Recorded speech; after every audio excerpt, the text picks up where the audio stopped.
What's up, Helldivers? Today we're going to talk about the 500 kilogram bomb, which has become something of a meme amongst the Helldivers 2 community. But the question remains, is it actually that good? If you look at any of the tier lists, you'll see most people put it as an absolute must-pick S tier, A tier, best weapon in the game. And obviously, because people make memes about it, it must be the best, right? Anything meme-worthy must be at least somewhat relevant. And yet, when we look at some of the tier lists made by pros in the community or people who spent 300 hours in the game, we see them saying that it's actually mid, decent, situational, not very good. So we're seeing a lot of people actually coming against the 500 kg as of late. Why is this? Let's take a look at the 500 kg and really break it down. You get two uses. This chart says one, but you get two if you upgrade it, which most people will. It has a pretty easy calling code, up, right, down, down, down. It has an 8-second cooldown in between the two uses, and then after the second use, it will have a 3-minute cooldown while it restocks. If you have other eagles, all the eagles restock at once. However, if you haven't called in a restock and you have another eagle available, it will not automatically restock, and it will not go back until you tell it to go back, or all uses of all eagles have been expended. So why do people take the eagle? Well, let's start with the most obvious one. It's cool. Undeniably, it has the coolest effect in the entire game. And on night missions especially, it just looks absolutely beautiful. Why would you not want to bring this in? People make jokes about it all the time, but the monkey brain just activates and boom, look at that. That's happiness. That is happiness in a 500 kilogram package. It can one-shot Bile Titans, which is absolutely useful as people continue to struggle to fight against Bile Titans. Being able to one-shot them is absolutely huge and game-changing. Not to mention Devastators, Chargers, all the other things. It can basically have a chance of one-shotting anything. And it's fast. It calls in super fast, so if you need something dead and you need it dead now, it's a good option for that.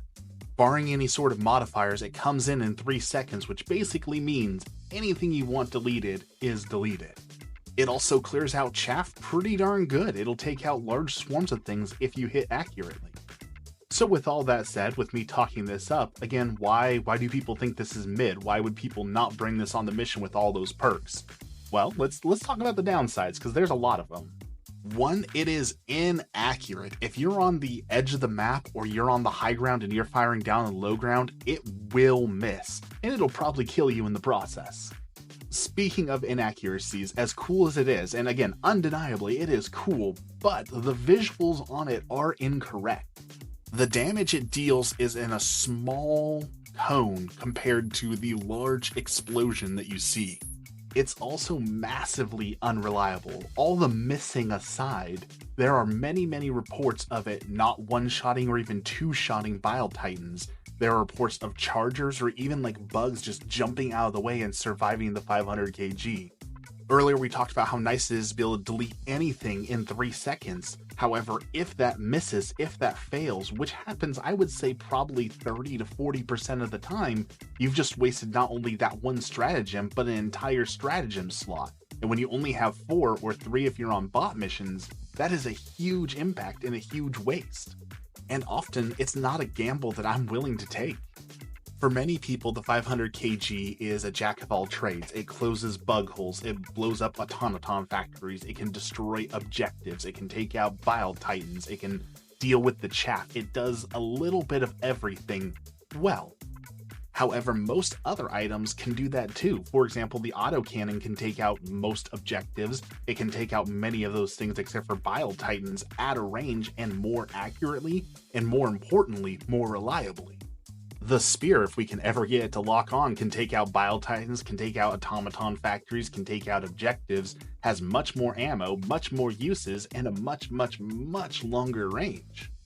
Now, I briefly touched on it a little bit earlier, but I do want to touch on it can be an upside or a downside. If you bring 2 eagles at once, say like the 500 kg and the cluster bomb, they share a cooldown together. And for many, I feel like this is a huge drawback, because if you use your 2 500 kg bombs at the start and don't tell it to restock, then that doesn't go on cooldown. It just sits there unavailable. And you either have to then use your cluster bombs or tell the eagle to restock and lose access to both of your stratagems. This creates a terrible situation where, again, you either have access to only one of your 3 or 2 of your 4 stratagems, or you've completely lost access to the 500 kg while you're using your other stratagem. To my knowledge, this is a unique weakness to the Eagle stratagems as a whole, but overall brings it down from an S tier definitely to a mid tier. So what's the point of this video? Am I trying to convince you not to use the 500 kg? Absolutely not. I still use it in some situations too. I think the point of this video is just to deep dive into it and show you there are some drawbacks to it, but if you think that it's bad, there are some perks to it as well. Honestly, the best tier list you could make would just put everything in one category, and that would be situational. If I'm running a blitz and destroy mission, you bet I'm bringing a 500 kg, an airstrike, and both of the barrages, because my job is just to get in and close holes as fast as possible. But if I'm running something like a geological survey, I'm leaving the 500 kg at home and I'm bringing a spear or an EAT instead to take out Bile Titans, and then bringing other utility to handle all the chaff. I do think this video will be ineffective for one reason, however. I think everyone's going to look at this and say, yeah, that's a cool video, but big bomb goes boom real cool, so I'm going to take it no matter what. And honestly, valid, right? Like, it's a video game. It's supposed to be fun. If you just love making the huge explosions, then take it. Do it. Have fun with it. It's certainly viable on Helldive mode, and it certainly has its uses. I'm just saying that it's more situational than must-have S-tier pick on every single mission possible. As always, if you've made it this far, I appreciate your support, your like, subscribe, all those sort of things helps me out so much. Thank you so much for your support, and have a blessed day.